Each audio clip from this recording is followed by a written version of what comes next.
is now the time to engage with the underlying tensions that are in communities over the issue of immigration. Within days, you'll be in the criminal justice system and some people starting long terms of imprisonment. And so that is my sole focus. Are you going to address the underlying sentence on immigration? No. White working class people are intolerable and they do not represent the modern, forward-looking Islamic caliphate that I know that this country can be. Do I get the feeling you have an issue with non-binary people? I mean, yeah. I'm a transgender woman. My pronouns are she, her, and I will only accept those pronouns. We have a black woman for president in this upcoming race, and yet the race is still close. So who else has lost their family to Trump? Hello, everyone. Welcome back to the Jack Jewell podcast. Thank you for returning, or if you are new, welcome. I am very excited for today's episode because we have so many juicy things to talk about, and let's go. We are in a serious emergency issue, and I don't say that lightly, in the UK with freedom of speech. Gov UK, think before you post. Content that incites violence or hatred isn't just harmful, it can be illegal. We have this crackdown that's happened, and I talked about it in my last podcast, only on Substack.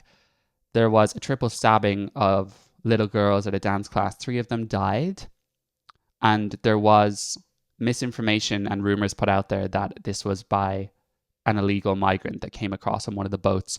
So naturally that stirred a lot of paranoia and anger for people that are already incredibly angry on the immigration issue in the UK, which they have voted for over and over to bring down and resolve and protect our country from illegal immigrants. So they took to the streets and they took to Twitter, and some of these people were violent and they deserved the full force of the law. But a lot of these people were protesting and using harsh language or saying stupid stuff on Twitter. So look at the response after this happened. The offence of incitement to racial hatred involves publishing or distributing material which is insulting or abusive, which is intended to or likely to start racial hatred. So if you look at that word, likely. Abusive and hateful, they are objectively subjective terms, okay? And the more a government restricts our rights to express ourselves freely, the more we leave ourselves vulnerable to those subjective views being stretched. You know, we start with saying the F word for gays or the N word for black people, which I would never do. I hate those words. And then we move on to Islamophobia and calling people who are Islamists, calling for the death of Jews, Islamophobic. Or what's next? We criticize the Quran, and then that's Islamophobic. You know, these things are a slippery slope. So for me, I'm a free speech absolutist. I think you should be allowed to say whatever you want, as long as you are not directly telling people, I want you to go and commit this violence, or people should commit physical violence. Even people having the right to use slurs and swear words, I think they should have the right to.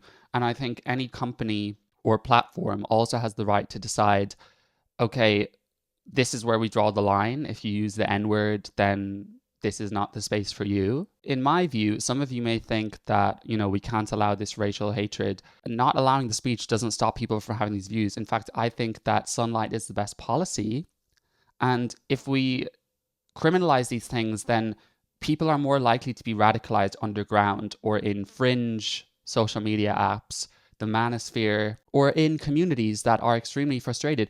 These people who've been completely denied that there's any issues existing, that there's a certain portion of them who will be genuinely racist. These people are disenfranchised, they're apathetic, no one's listening to them, and then they're not allowed to voice their opinion. So in my view, they're more likely to be radicalized towards racism in that group, because the only people that will listen to them are potentially people with, you know, more radical views. So do I think there should be no repercussions for saying certain things? No. But do I believe that they should be completely illegal? Also no. you retweet that, then you're republishing that, and then potentially you're committing that offence.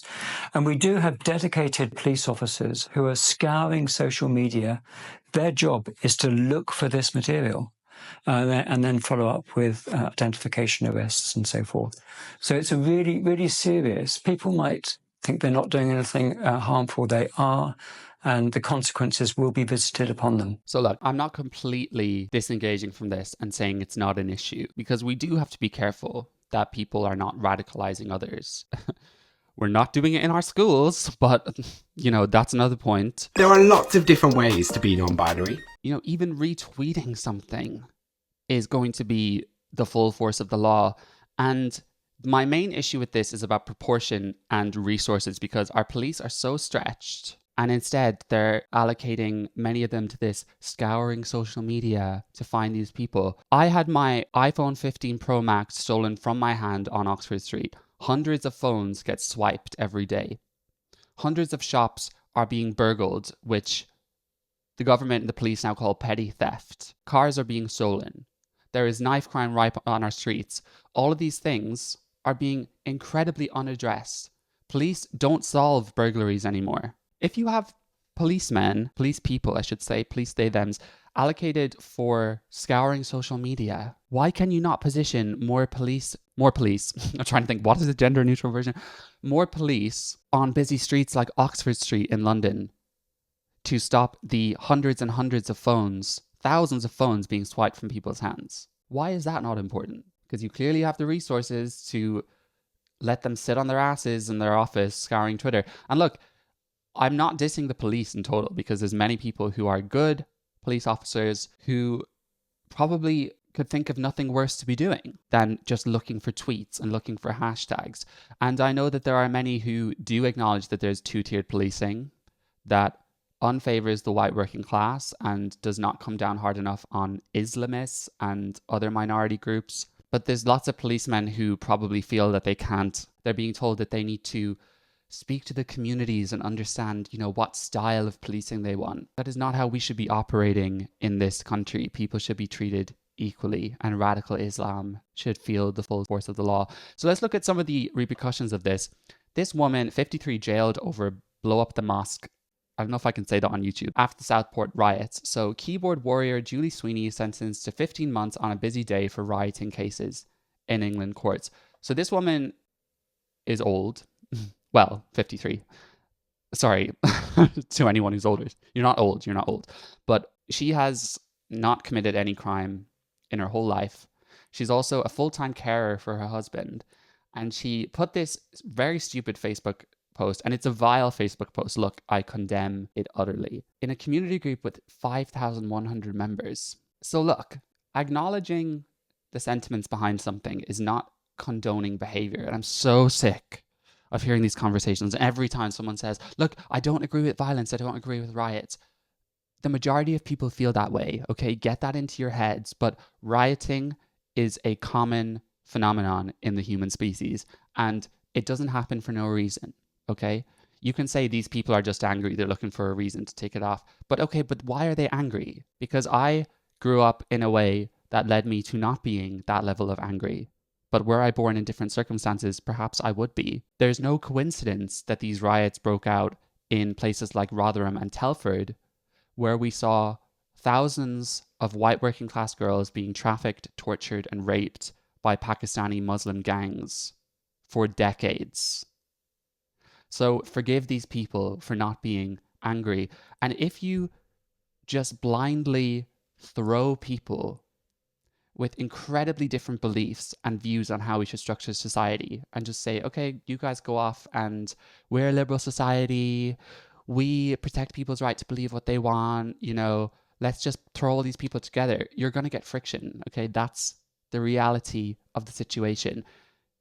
We are tribal as humans. And this is another issue with liberalism, is I believe what I believe and you believe what you believe, as long as, you know, we respect each other. It's a great idea. But does it work in practice? Can we, in a liberal society that accepts homosexuals and equality between men and women, live in a cohesive way with the faith of Islam? And I know there's progressive Muslims, okay? But are the majority progressive? Because the polls don't suggest that. They actually suggest that a very large portion would welcome Sharia law, and a very large portion, 30%, would welcome gay people being not only disavowed the right to marry, but criminalized. There are 30% of Muslims in this country who would like me criminalized. And God knows what kind of repercussions that would entail, whether it's prison or worse. But to fail to acknowledge the reasons behind these things is the fool's error, and the Labour Party are only going to land them in more shit. So should she have been punished? Right. Subscribe to my Substack, Jack Jewell Uncut. This is where you will get my full, uncut, untamed, and unashamed takes too controversial for YouTube, including early access to all videos, a private members chat where you can talk to me, and bonus footage seen nowhere else, including this episode. Vice President Harris has not appeared in a single interview. Everybody should end up in the same place. Understanding not everyone starts out at the same place. Everyone should end up in the same place. You know, would I vote for Trump? And now we're looking for the hysterectomy. So they would do it for that age? Yes. Link on screen and in the description. I would be totally accepting if she was given a fine and community service, or maybe a couple of months in the slammer, whatever. But proportionally, this is not right. Okay? Judges have to take into the broader context what led to someone saying something. And do I believe that this woman actually wants people to, quote unquote, blow up the mosques? I don't. Perhaps she does. I would struggle to believe. You know, it's like people say, burn the house down. I think it's a vile comment, don't get me wrong. And I'm not defending the comment. But for me, it's about proportion, and it's about the fact that our prisons are bursting at the seams. And this is the government's fight. So these two men as well. Jordan Parler was sentenced to 20 months in jail for urging people to target a hotel, housing asylum seekers and refugees. Shortly after, Tyler Kay was also jailed for his own post calling for hotels. They're disgusting, disgusting comments, and that's never going to solve the issue. But is it proportional? 20 months. I'd love to hear your guys' thoughts. Here's another one. Man jailed for shouting at police dog and using racist slurs. A father of three who shouted at a police dog and used racist slurs has been jailed for 20 months for violent disorder. So is shouting at a dog violence? Are racial slurs disgusting? Yes. But 20 months. It's just astounding. A 67-year-old man has been jailed after chanting, "You're not English anymore," at police officers. You know, you're not English anymore. Okay, let's put you in jail. I just don't accept that this is in any way a positive thing for our society. It's not going to make people trust the police more. It's not going to trust the Labour Party more. It's going to embolden the Islamists who feel they can get away with whatever they want. You know, there were riots in Hare Hills and Leeds just a couple of weeks before these ones that started from social workers removing kids from a Roma family because of abuse. And then the whole town erupted in violence, you know, beating up police cars and setting fire to buses. Were these people called far left? Were they called far right? Were they called religious extremists or Roma far right people, as well as all the Muslims taking part in it? No, they were just called disordered thugs. These two men, I agree with this, okay? They were part of setting fire to a building, then that deserves a lengthy prison sentence, potentially more than 3 years. But the fact that tweets get 20 months, you know, we're looking at the difference between 20 months and 36 months. This one is a retweet, and this one is setting fire to a building with people inside it. How is that proportional in any way?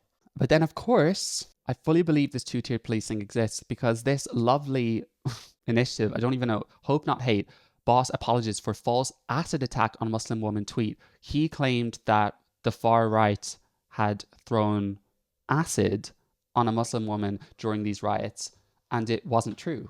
So where's his misinformation allegation? Where's his arrest?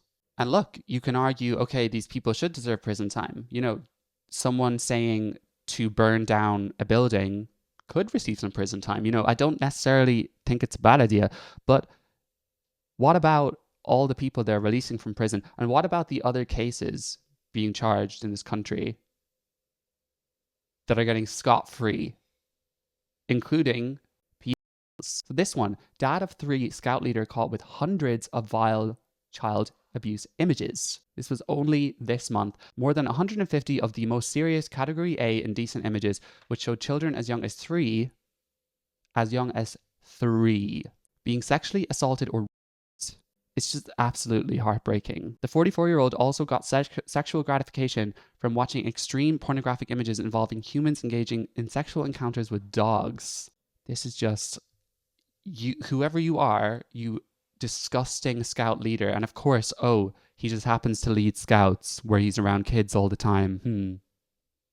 You know, it's a known thing that pedophiles get closer to kids in whatever way they can. So what happened to him? Was he jailed for 20 months? No, he was handed a 12-month jail sentence, suspended, which means they don't go to jail. The judge said, "It is sad that someone at the age of 44 who has no previous convictions finds himself in front of the courts like this, and I'm disappointed to hear your marriage has come to an end as a consequence of this. This is absolutely disgusting. How have we come to this? Let's put people from Facebook posts in jail. Let's let the pedophiles walk free." And this is not just one random case. This is another one. Pedophile with 19,000. Let that sink in. Disturbing abuse images thanks judge as he walks from court. So this disgusting person, he amassed thousands of the most sickening images on his phone before filming a young girl using the toilet. So not only having the images, but filming a young girl. He had almost 6,000 category A images showing the most serious form of abuse. And what happened to him? The judge sentenced him for a total of 24 months, suspended. So he's not going to jail. She said that this was not a soft option, but to allow him the opportunity to continue the work he has already done. Disgusting. She said the suspended sentence would include a program requirement, 200 hours of unpaid work, and an electronic curfew for the next 3 months. It must be, I don't know how any barrister can defend these vile, vile people.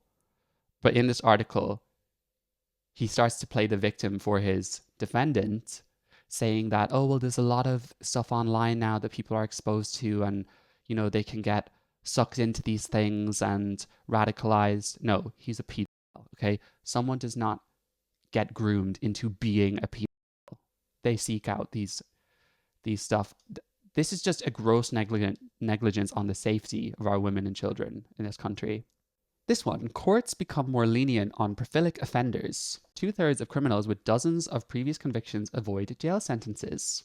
Despite having between 26 and more than 100 previous convictions, some of them have been spared jail. So you can really see the message the Labour Party is trying to send the UK, because they know, they're not stupid, these people. They know full well that the sentiments in this country are getting angrier and angrier, that we keep being promised immigration, legal and illegal, especially illegal, will be lowered and legal eradicated. And the government avoid the issue because it's a tough issue and it's going to make them unpopular in the eyes of the minority woke. And they're also on the side of big business. Who knows? I mean, why do you think these people, someone doesn't want to step up and say, oh, no, I'm going to protect this country and everything we've built? But yes, I do agree a certain level of immigration is good. Most people do, especially for our healthcare service, as long as they are trained effectively and, you know, we reach a point where they're paid well. You may have noticed while this was going on, we had hashtag the Farage riots. Leader of Reform UK, the party I voted for, he came out with a video saying, I fear we're not being told the full story and we need to know what's going on here before they told us who committed the crimes. The news outlet who was actually responsible for the misinformation, Channel 3 Now, was actually based in Pakistan. And this man was arrested for spreading fake news about Southport Knife Man, saying that he was an illegal migrant that came off on a boat. I don't see anywhere saying hashtag Pakistani riots. Do you? LBC radio. You have public figures on the radio, politicians actually blaming Nigel Farage and Elon Musk on the riots. Then it's determined not even someone living here, but a guy in Pakistan has been arrested. Radio silence. Where are hashtag the Pakistani riots? Or even if we had his name, Farhan Asif. Hashtag Farhan Asif riots. That would be far more accurate, right? And then to top it all off, Labour to release more than 5,000 prisoners early within months. They have this Operation Early Dawn because the prisons are full. So let's throw these people out who have served 30 to 40% of their jail time, potentially violent people and sex offenders. And let's put in people who've, shouted at policemen, knocked over wheelie bins, shouted at dogs, or put tweets online. Doesn't make any sense. And then look at what Keir Starmer had to say after it had all settled down. If we have indeed turned a corner and seen an end to the violence, is now the time to engage with the underlying tensions that are in communities over the issue of immigration? The first priority is safety and security of our communities. And yes, last night was much better than was expected, but we are not going to give up on our efforts here. That's why it's very important that I continue my discussions, coordinating with law enforcement, with police leaders, to make sure we've got the right officers in the right place, to keep pushing on the criminal justice response. I was very keen that we're able to demonstrate that if you're involved in disorder, within days you'll be in the criminal justice system, and some people starting long terms of imprisonment. That needs to continue, and so that is my sole focus. Are you going to address the underlying sentence on immigration? No. That's pretty much it. I just can't stand politicians as a whole. It's so frustrating how they just won't ever answer questions. Why can't we have a political system that actually answers questions and is honest? Even if you're going to say, look, guys, the immigration thing is really bad and we're not ready to address it. I'd rather that than this absolute BS. It is just so heartbreaking. I'm heartbroken on what is happening to this country. And there are politicians who just don't seem to care about the urgency of the issue and protecting Western values and the people who hold this country dear. I've always loved the UK. I wanted to be here since I was a child. I didn't like growing up in Ireland. That's just me. And there are reasons I love this country. And I want to protect those things. As an immigrant who's integrated and contributed to the tax system since I've been here, I want to give a quick shout out to Gay Men's Gay Male and James Roberts, who are hosting Saturday the 25th of January next year. I had James on the podcast before. He has created a fabulous initiative, which I've been to, called Human Gay Male, which is designed for gay people who reject gender ideology and love freedom of speech, all the good things, to connect and socialize. He's done a lot for addressing issues of loneliness within the gay community here and offering these gay men a space where they don't have to conform to queerness, to non-binary, to all of these things, and just be in a space where there are only males free from females. And this conference is one day, and it is to connect, discuss, strategize, and be inspired on topics including identifying priorities for gay men, how we can influence and create positive change, and how we deprogram captured gay men, and how we reach and engage those who are not. So I'm going to be attending. I'm going to get a media pass to attend, and I'm going to interview some people there, so I will have some content to link in the description. Please sign up if you can, travel if you can, and also check out the website Human Gay Male if you are in the US, because there are dates planned in the US too for men to meet up. So it is a great initiative. Back to the state of the UK. So as I said, free speech is under threat, and we have quite a few things the Labour Party are doing to make that very clear. One of the things is rebranding illegal migration as irregular migration, which is just absolutely ridiculous. And all of their tactics show, you guys are going to raise your hands about immigration, but you better shut up, okay? We're going to silence you, call you far right, call you thugs, put you in jail, pretend two-tier policing doesn't exist, pretend there is not an issue with illegal immigration, pretend that we're going to smash the gangs, as they say. And also, to soften the blow, we're going to change it to irregular immigration. You can see language is so powerful. And if we change language, we change sentiments around that. It's harder for people to say, I'm angry about irregular immigration. And it also really panders to these people who are coming over for selfish reasons, I'm not afraid to say it, paying thousands of pounds to these smugglers who are told that the UK is lax, that there are women in the UK who can be treated differently than people in your Islamic country. And we also have a cushy benefit system and healthcare that you will benefit from. And a large portion of that is true. Another thing is schools to wage war on putrid fake news and anti-extremism crackdown. So they will be taught to spot conspiracy theories in curriculum revamp after the riots sweep. Bridget Phillipson told The Telegraph that pupils as young as 5 would be given the critical thinking skills to identify misinformation online. So look, I don't entirely disagree with this point, but the question is, what do they count as misinformation? What falls into this bucket? Because if they're basically teaching kids to spot center-right ideas and stuff like debating the ideology of Islam and gender as extremism, then that's an issue. So I don't trust the government on this scheme.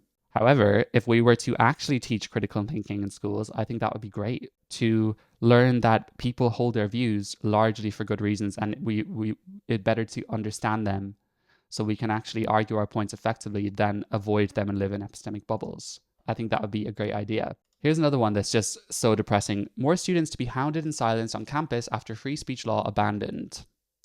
So the Tories, along with other people that helped them, such as Matt Goodwin, who I absolutely love, go subscribe to his Substack, who is so eloquent on the issues facing this country. They put together this free speech law for universities to have to conform to prioritizing freedom of speech, which is so important. So important when we see these polarized views at university where Palestine protests are given a free pass, where gender ideology is rampant, where unisex toilets are becoming the norm. This is such an important law, but no, they've scrapped it. And she said she was concerned that the Higher Education Freedom of Speech Act, which was introduced by the Conservatives, would have left students vulnerable to harm and appalling hate speech while completing their studies. Ridiculous. Two things can be true at once. You can have freedom of speech, and you can also punish students for being hateful. You can expel people from the university that use racial slurs, that are Holocaust deniers, that call for the death of Jews. To cancel this law means people will not be able to debate single-sex spaces, for example. They will not be able to debate religious ideologies. Misogyny to be treated as extremism by the UK government. The review will look at the rise of Islamist and far extremism in the UK, as well as wider ideological trends, including extreme misogyny. So that's not entirely bad news. There needs to be more focus on the Islamist extremism and the far-right stuff for sure. But this whole crackdown on the manosphere and Andrew Tate, I feel like it is overstretched. Like, there are a portion of men who are being spurred on by people like Andrew Tate, but is it a pervasive issue that needs to be prioritized over lots of other things right now? I'm not really that sure it is. And potentially it could get more out of hand. But what counts for misogyny? I mean, is it insulting a woman? Is it using a slur? Is that... I don't agree that that's extremism. It's gross, and I would never do that or condone it, but it's not the same thing as Islamist extremism. I don't know. What do you guys think about this? I just feel like all of these things, I detest this Labour Party, this Labour government, and I can't believe that we have another 4 years and however many months of them doing this stuff. This is just the beginning, and I don't want to be an alarmist and a doomsday. Maybe I am. This is just what they've done in the first 8 weeks. I want to live in a country that's proud of freedom of speech. However, someone I do love and is an absolute hero is Elon Musk. And he's been cracking me up at the same time as staying true to his values, which are extremely important. And this ridiculous piece in The Guardian, Elon Musk should face arrest if he incited UK rioters, said ex-Twitter chief. So, of course, the ex-Twitter leftists in Silicon Valley and San Francisco who would kick anyone off the app for expressing center-right views or gender-critical beliefs, thinks that Elon Musk should be arrested for inciting the violence. Point me towards how he incited the violence.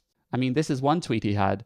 Why aren't all communities protected in Britain after Andy No tweeted a video of Islamists beating up a white man who was defenseless at a bar? Where was Keir Starmer on that? Where was he on the Islamist thugs? He wasn't. Hashtag 2-tier Keir. He's not afraid to say it. Seems like unequal justice in the UK. So we have tier 1, asylum seeker ordered to pay £2 a month for assaulting an emergency worker let off community service as he doesn't speak English. The last time I heard, you don't need to speak English to tell someone you need to pick up all this litter or paint this wall. Because that is the majority of what community service is. It's just picking up litter. And if it's not, then give him a community service in which there is a very small language skill. And also, order him to learn English if he wants to stay in this country. Is that too much to ask? People say that there are hardly any people who don't speak English in the UK. That's just not true. I used to work at a gym and all the cleaners were largely South American and Polish. None of them spoke English. They were all very lovely people for the most part. So I don't have issues against them as individuals, but it was actually really jarring and difficult to try and speak to them and work with them, because I would be trying to explain something to them, having to use loads of hand gestures, and they still wouldn't get me. They'd just say like, okay, my friend, and it's not sinking in really. So this guy, at the very least, he should be ordered on a language speaking course, so that when he does commit crimes in the future, he can actually serve his community service, which he should be able to serve anyway. And actually, more to that point, he should be deported, because he is an asylum seeker who has assaulted an emergency worker, which is a very serious crime. Tier 2, Steve Mallon jailed for 26 months for shouting and gesticulating at police. You can't write this stuff, guys. Another one, Elon Musk, in 2030 for making Facebook comment that the UK government didn't like, and shows Peter Griffin from Family Guy in an electric chair. So he's used his comedy to point the finger at the UK, who are going down a very dangerous and windy path.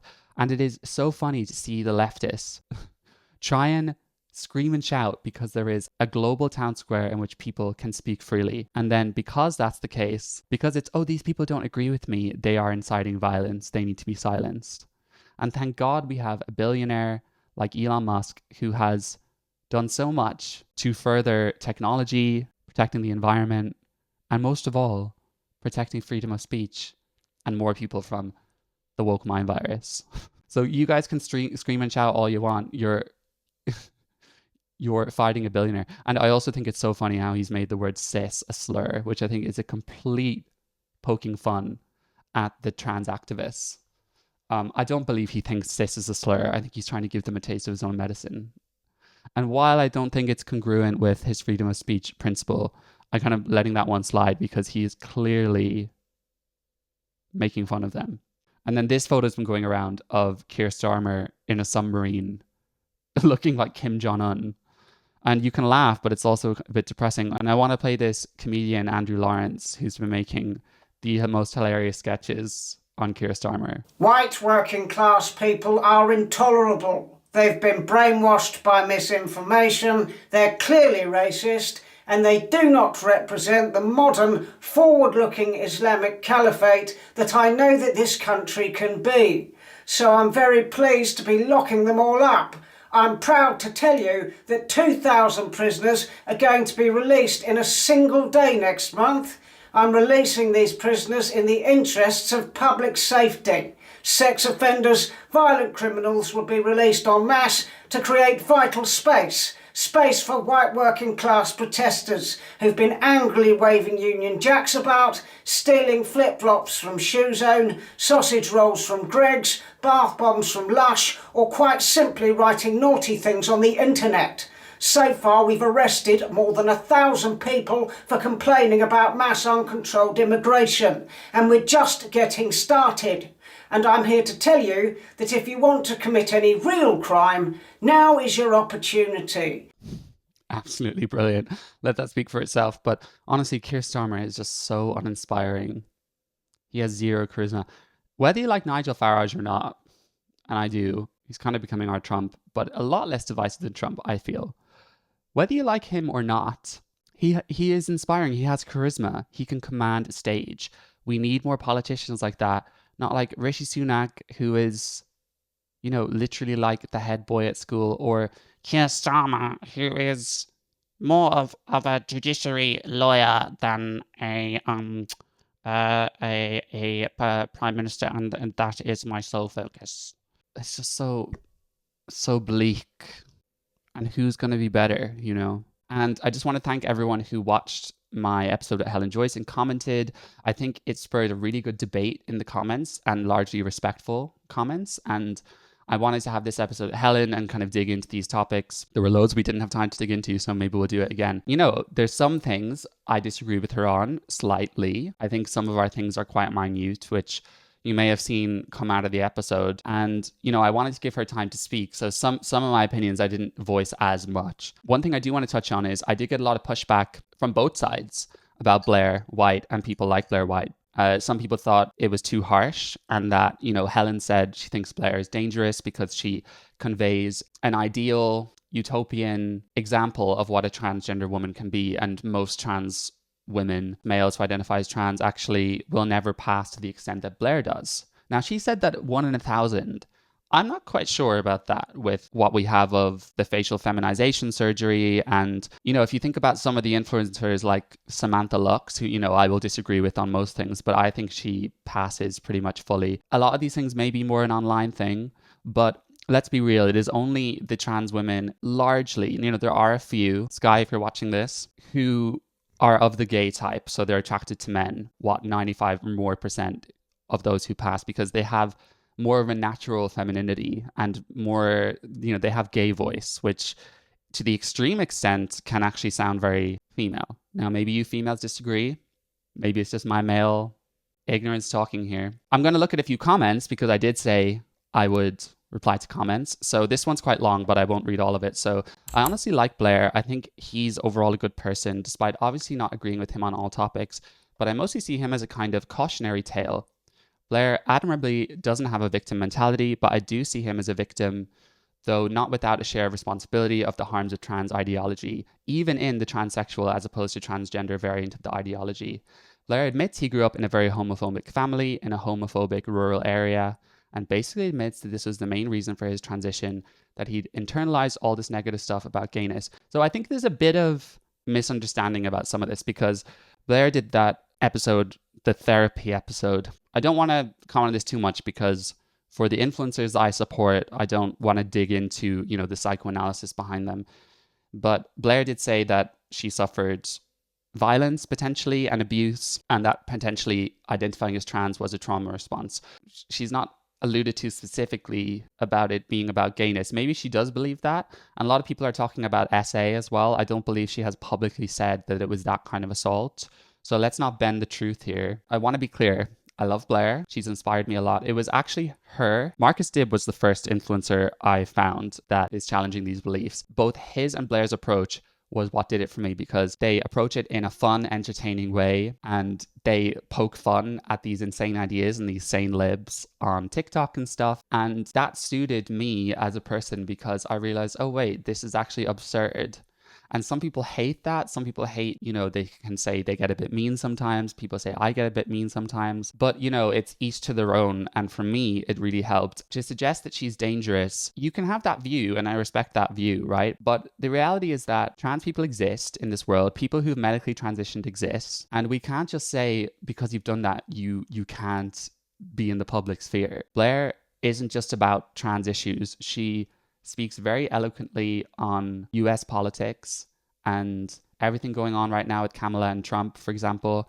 She does a lot of good for that stuff and for the anti-woke movement in general. All in all, I think she's a very interesting person. Like, I know that some people hate the trans stuff. They will say that anyone transitions is just hating themselves, rejecting their actual reality. And there's an argument for that. But there are some trans people who add a lot of color and life and fun to the world. And I'm a full supportive of her, right? Although she's transitioned herself, she all the time says that it's a faulty treatment, that it's only a very small percentage of people that probably benefit from that treatment, or at least live happily post having that treatment.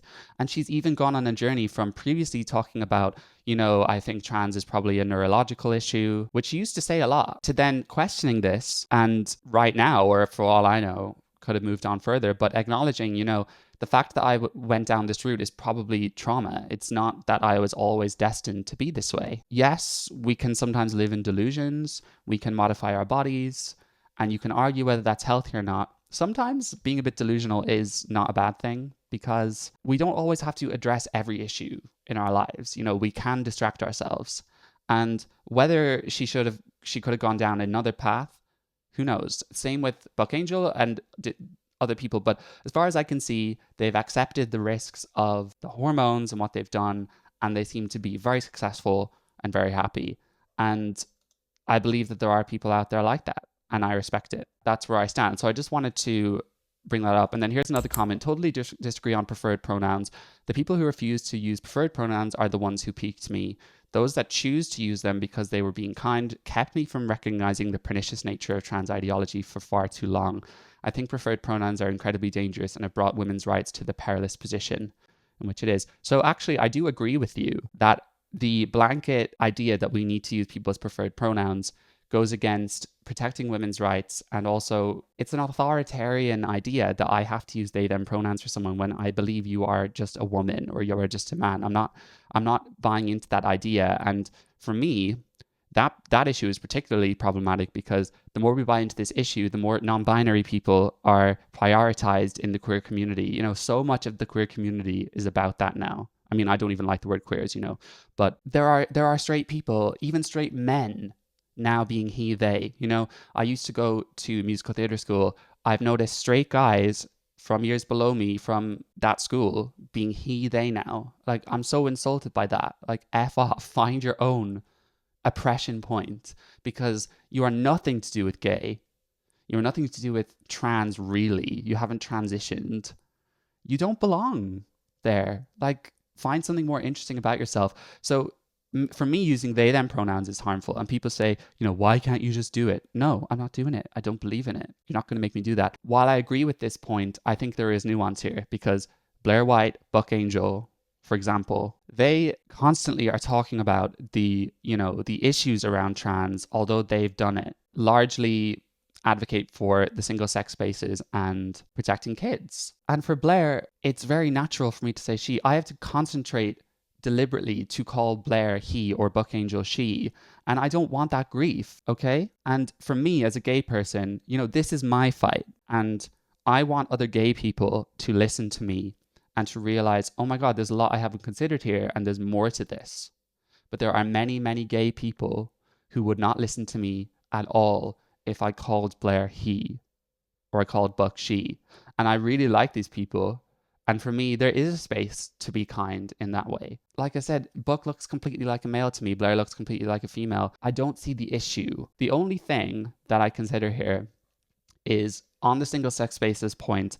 You know, they've said they don't use the changing rooms. Like, it stops at the bathrooms, right? So I would like your opinion on this, because I don't feel any male is entitled to enter a female space, no matter how much he passes. I don't agree with this issue of, oh, you need to work hard in your transition to earn certain privileges. It's not about that. It's about, you know, they cease to be female-only spaces once you allow males in. Until we have more third spaces, and to be fair, there are lots of them, and I would hope these guys use them when they're available. If you do have female and male, it's what do you propose they do? You know, if you think Blaire should go into the male bathroom when presented with a dichotomy, fair enough. Like, I respect that. For me, it doesn't make any sense, especially for, you know, you don't see any of the gay type of trans identified males harming women. It just doesn't happen. Maybe verbally, for sure. That's where I stand. I think if she only has two options, then, and a lot of you are going to get mad at me for this, you know, hopefully we can just disagree peacefully and you can keep watching the content, you know, and who knows, my ideas have changed. Back when they did that trans Jubilee debate, I was very much of the opinion that, you know, work on your transition and then enter. But I want a genuine response from you guys, okay? What do these people do when there are only two options and they're desperate for the bathroom? Okay, I'd love to know.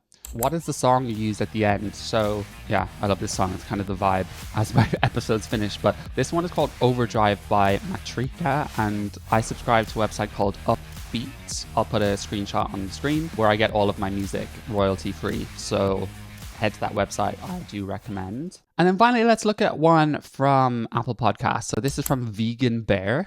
Love it. What a refreshing podcast. I should explain I'm a queer Londoner living on a wee island in the North Sea, living with chronic pain as well as depression and anxiety. Listening to Jack talk about his pain and depression, his view of gay culture was something I could see coming for years. Nice to hear someone else talking about it. Keep going, Jack. So yeah, thank you so much. I really appreciate that. I've talked a bit about, that's how I started my channel, because I wanted to talk about my experience with chronic pain. And then I was like, okay, I'll talk a bit about the trans medicalization issue. And then it just kind of snowballed from there. It's so integral to my story of how I fell into this woke world.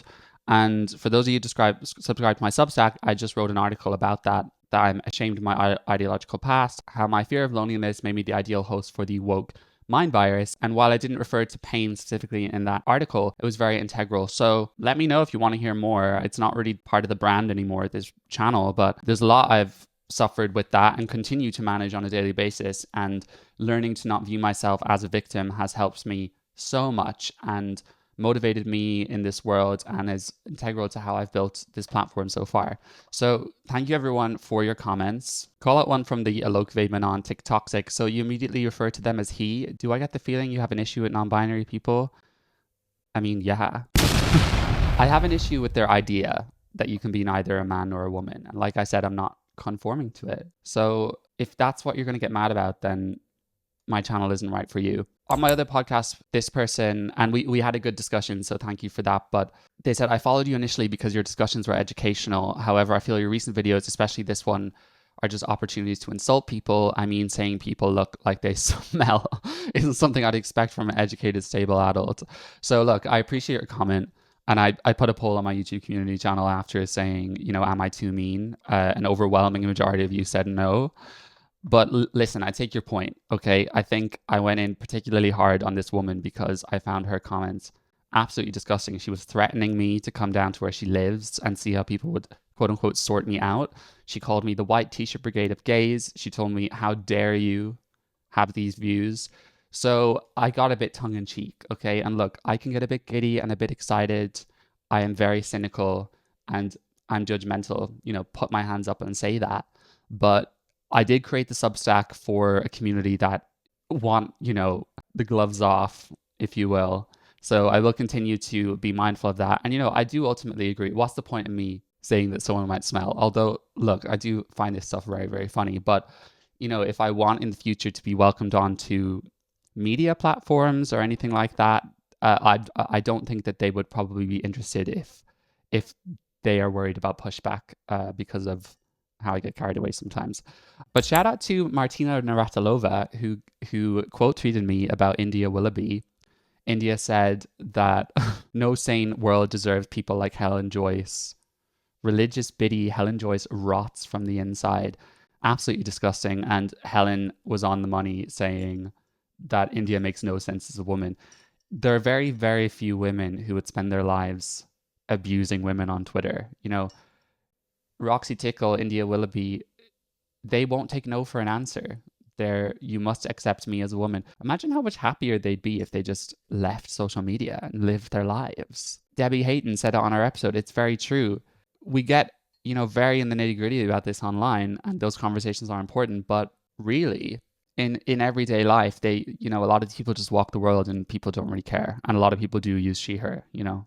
But I'm a huge tennis fan, and it's a privilege to I've been given a shout out by her, so apologies for the name drop. But let's look at this other trans-identified male who also won't take no for an answer. To think about it, why is this such a roadblock? Mm-hmm. Why have we spent an hour discussing this? Especially, you say you care about the students, but half of you are not sure what gender is, especially transgender. No, the lawyer said trans. So to care about kids, we don't need to know about gender. It's actually the contrary, really. We don't need to teach kids about gender ideology to care about them. It's actually caring about them that stops us from teaching about them, because these ideas are nonsensical and kids do not need to be indoctrinated. So that's one point. This person looks like Humpty Dumpty. Humpty Dumpty, who was put through a factory, half his body through a woke factory. Sexual earlier, that's not the correct term. It's transgender. No, some people use transsexual and you can't stop them. I'm a transgender woman. My pronouns are she, her, and I will only accept those pronouns. I will not be addressed any other way. Or what? What are you going to do about it? Because I'm not doing it. You know, this is someone whose preferred pronouns I do not accept because he is an issue. He's forcing women to conform to his delusion, right? I'm protected by that. Our students should be too, especially when they're not over 18, don't have a voice. How is this? It's so hard to take these people seriously. And I know that there's no such thing as being like, oh, I take you seriously as a woman, but not you because they're not women. But how people can look at these males, all the males who are beating women in sports and forcing women off apps, they are so masculine. I mean, they're not masculine in terms of how pathetic they are, but They are not at all feminine. They don't have any sort of flamboyancy about them. Like, it's just so ridiculous. I don't remember any of my doctrinal classes mentioning only male and female, and that's the way it should be.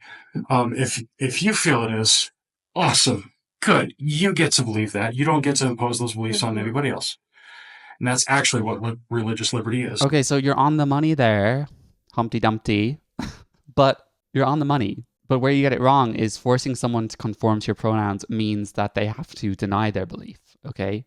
If someone from a certain faith, if someone from Islam said every time you meet me you have to say Allahu Akbar, no. That disobeys my faith in my homosexuality. I'm not conforming to Allah, okay? I don't believe in Allah. And this is the same thing. It's like me saying to someone, oh, when you see me, you have to say, good day, mate, instead of hello, and I won't accept anything else. People are going to say, F off. No, why do you deserve special treatment? There's lots of us who would like people to say certain things to us, but we don't get to impose that on people. So that's it with the trans people today. Okay, so I know the lighting and the effing halo on my face looks absolutely ridiculous. But you have to bear with me while I get some new curtains, and I really didn't want to record all of this all over again. So please enjoy me in my shining gold glory. Time for reacting to woke TikTok, guys. I will try and not get too mean or personal. And this time we are looking at Trump haters, anti-Trump TikToks. Let's go. We have a Black woman candidate for president in this upcoming race, and yet the race is still close. We are still referring to ourselves as the underdogs. I want you to think about that for a moment. We have a woman who is Kamala Harris, who is objectively and provably superior to Donald Trump in every way that I can think of. Can you care to explain and elaborate on how she's superior in every way? You said it's provable. Can you please prove it? The text on her TikTok says, when a Black person is superior in every way, and many people still support the white man, that's racism, patriarchy, misogyny, and white supremacy. This is the empathy trap I said earlier. You could throw any Black person up for presidency, and these people would just support them, despite having no policies, despite being far left socialists.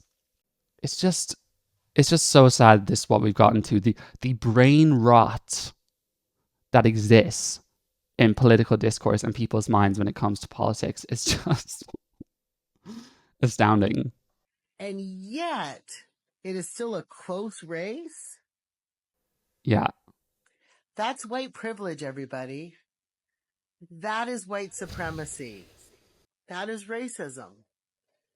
The fact that a good chunk of this country, I'm going to let's call it 45%, still support a racist, misogynist piece of crap.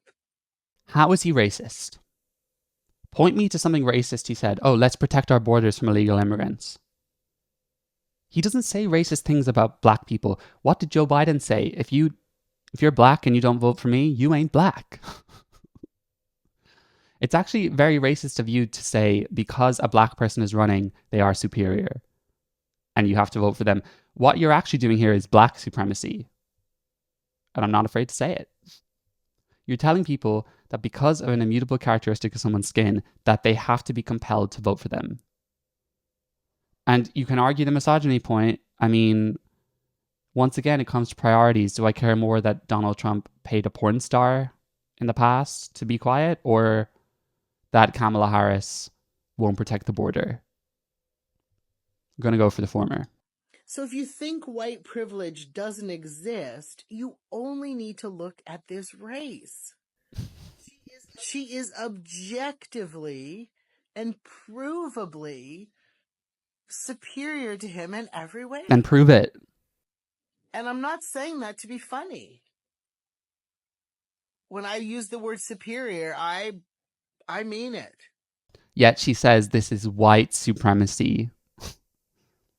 Kamala's superior because of her race, but this is white supremacy.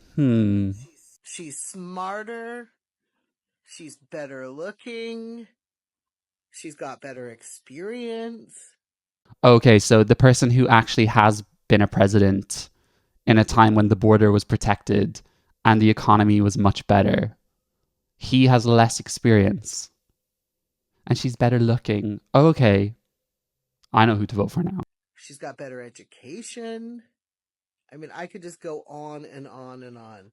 So you can have this type of excellence in a candidate running against complete garbage, which is Donald Trump, and 45% of your country will still say, yeah, I'll take the garbage. Maybe you should think about how most people you meet day to day are decent people.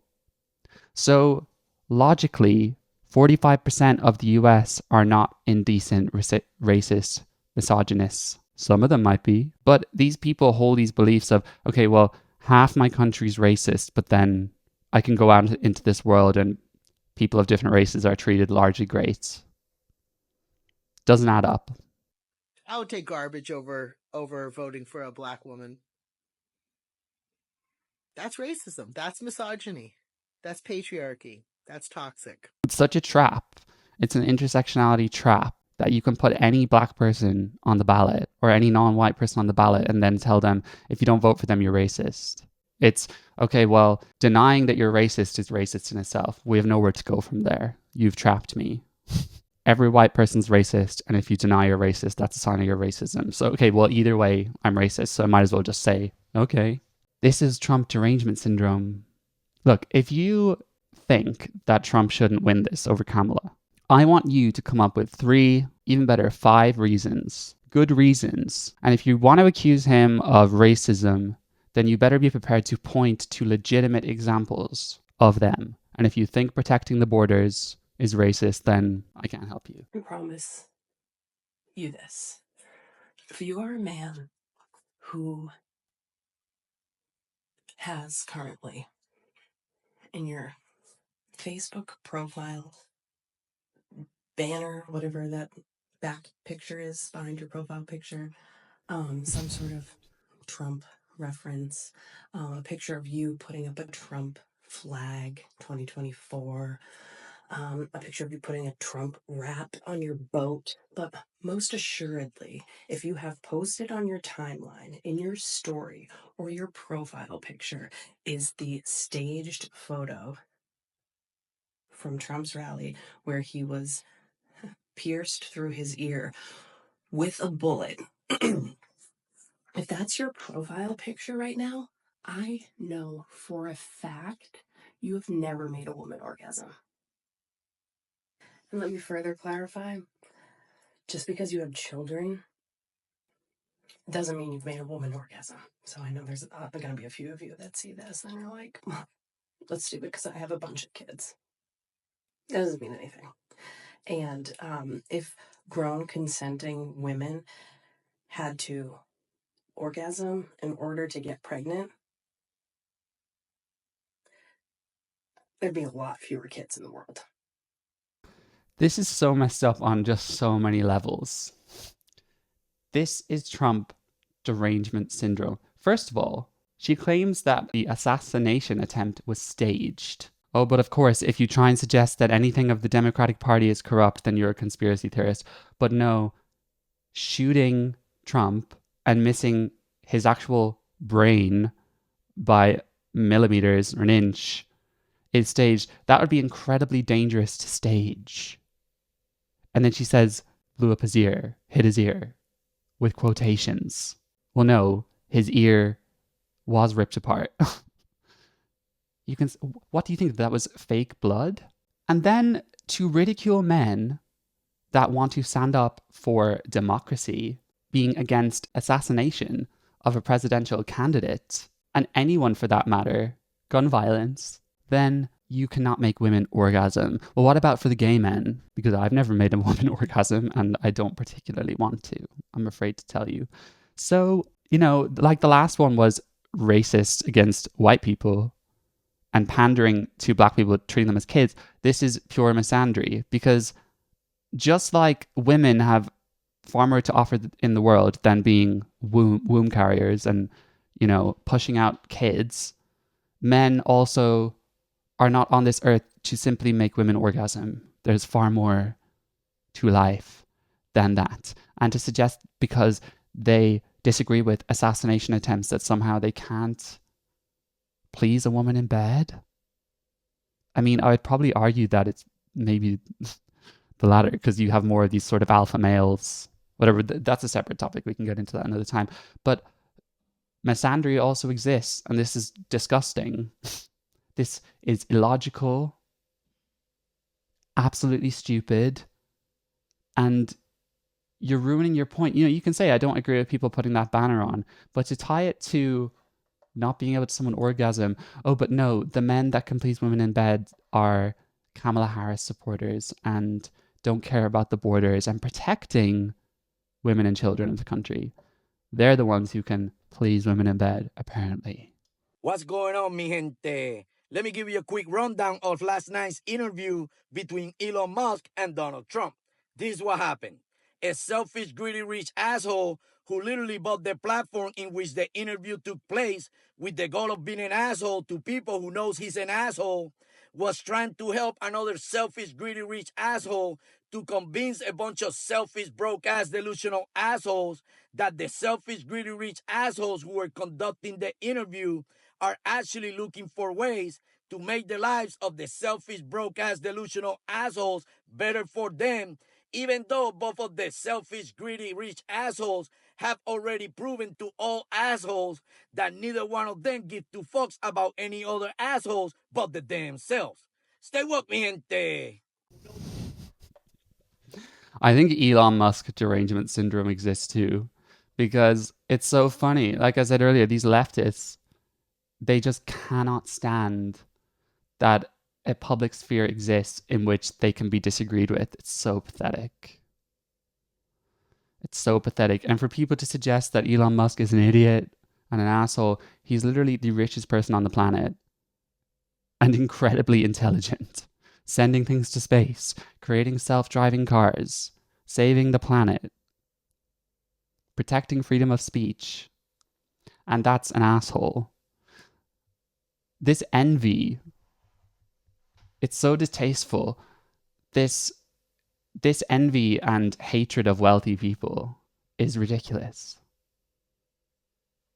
You know, you can be displeased that someone was born into wealth and think that's not fair. I mean, it is fair because someone can't control how they were born. Parents deserve to give their kids their wealth if they want to, but also as someone who's worked really hard to become a billionaire is automatically an asshole. No, you're just bitter. And instead, you'd rather play the victim instead of working hard and realizing that you can achieve lots too. And you'll notice that all of these people, right? The first woman, does she talk about policy? She says that it's provable objectively that Kamala is superior. Okay, did you prove it? No, you didn't, except for saying that she's black. The second one, you said they can't make people orgasm. Okay, well, why? What's wrong with putting an image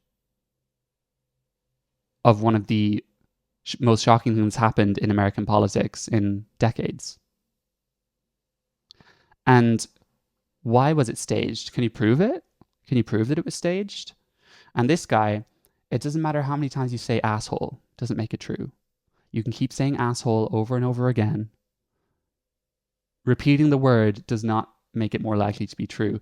You could say it once. Okay, why is Elon Musk an asshole? Because he likes freedom of speech? Why is Donald Trump an asshole? You can argue that point. I want to hear the argument. Just these weak, pathetic arguments. The level of brain rot, and it exists on the right too, but honestly, the left, brain rot is an issue and it needs to be addressed. Last one. So, who else has lost their family to Trump?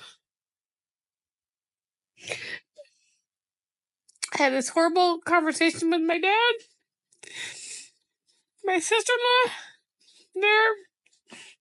They're still, after all this shit, they're still Trump supporters. And it's like, how can I respect you? How can I respect you if you are still a Trump supporter when you have a daughter and a great-granddaughter? Fuck off. I share with my dad. How can I respect you? The voice is all the way up there. Doesn't sound very convincing, unfortunately. What is this? Guys, Democratic supporters, Kamala supporters, can you have a bit of backbone? Please. That's one thing the right has got, okay? People are far more comfortable with being disagreed with. You know, demonizing people because they have different beliefs, different ideas on how a fairly center-right moderate person can run the country. You can scream and shout and throw a tantrum. It's not going to make it untrue. You can engage with the ideas, agree to disagree, and then realize life goes on. Yeah? If you cry on TikTok and then people say, okay, I'm going to agree with you, that's very sad. His dad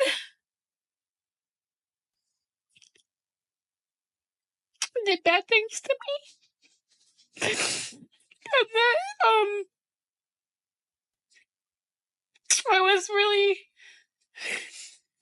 grossed out about the fact that, like, his eldest sister, like, got married at 16 because, you know, and that my granddad was 32 and my grandma was 14 or something. I was like, that's so gross. You know what my dad's response was? Thumb up. And then he erased that thumbs up. That's all he responded with. But, yeah. He's a Trump supporter. How has Trump... What does that story have to do with Trump? I mean, I'm sorry, that's probably... I don't know the details of that story. So I'm sorry if that's caused issues in your family. Could potentially be real issues. What does that have to do with Trump? Trump has never said that he wants 14-year-olds, 16-year-olds to be with, you know, young girls to be with really old men. I don't remember him saying that. What does that have to do? These self-fulfilling prophecies, Trump's racist, Trump's racist. What has he said? Seriously. Think about how vulnerable you're leaving yourself to just accepting things to be true without any evidence. Stolen my family from me. I don't think I can talk to my dad or my sister-in-law or my brother ever again because they believe in this gross human. He's so gross. I mean, he's raped 13-year-olds. He's a grifter. I mean, this is long before he got into politics. He's just been a gross human. It's well documented. I don't believe the crying. I know when you have to put your voice up there like that, I don't think that it's right. I don't think that it's true. I don't think that it's believable. You know? You're deciding to cut off your family, not the other way around. Your family probably think that your views are diluted, that you believe in voting for a candidate that won't protect your borders, that has socialist beliefs, that won't grow the economy. But they're not willing to cut you off. You're doing that. And you can say, he's so gross, he's so gross. Okay, you think that. For some people, they might think that he's distasteful or smarmy or slimy, but they'd rather have someone that can protect the country and prevent war from breaking out in other parts of the world, protect the country from the threats of Russia, for example. That would be more important to me than someone being a bit slimy. I'm sorry. Sorry. And in regards to her saying about the 13-year-old, I had to look that up, but that lawsuit was dropped. So it is alleged, and we have due process in the West. If something is not found to be true, are you going to trust the legal system? You can not trust the legal system, that's fine, but you can't also, this idea of believe all women, it's again a blanket ideal in which people will take advantage of that. If it's true, then that would change a lot for me, but there's no evidence that it's true. That's the problem. So it's a moot point, really. It's well documented. It's decades. Open your fucking eyes. It's like we've known this all our whole lives. Anybody who's smart knows that Donald Trump is like the grossest human on the planet. And you're going to choose him over your child? Or maybe they're choosing him for their kids' safety. Another issue with liberalism is that it has these ideals of kindness and respect and equality, and it just assumes that anyone who's presented the ideas will accept them as fact and buy into them. And that's the pitfalls, as in people that believe in pro-life or capitalism, extreme capitalism, for example. I'm pretty sure they understand some people don't like that, or they understand we shouldn't have a capitalist healthcare, and they don't think they're idiots for thinking that. But these people, they just can't wrap their head around how someone could have a different belief, and they think that must mean that they're dumb. And that's why the working class get smeared. People say, oh, they're just uneducated. No, actually, they're coming from a place of their values and what's important to them, and we shouldn't patronize people like that. Honestly, bring back kindness. My heart goes out to her if she's in this much distress, but I really hope she learns that we can agree to disagree. And I think Donald Trump will get into power. He'll protect the border. The economy will get better. Not a lot will happen. Gay people won't be under threat. Trans kids are going to be saved. That's one thing. But largely people will continue on with their lives and then continue to just believe that he's the new Hitler. And retrospectively after his office still paints him as that. These things won't go away. We've had politicians in the past that have done lots of good. Churchill, Margaret Thatcher. It doesn't matter how much good they've done. Some people will still just recall them as dictators. And that's unfortunately how things go. Anyway, guys, that was a very fun episode. Let me know what you thought of these crazy Trump TikToks. If you want to support the channel, you can give a one-time donation to PayPal. You can join the YouTube community for early access to videos. Or even better, go and join my Substack where you will get untamed, unfiltered, unashamed bonus content only available there for as little as £5 a month. I really appreciate the support. I have some really exciting guests coming up soon, so look out for that. And with that said, I will see you in the next episode. Bye.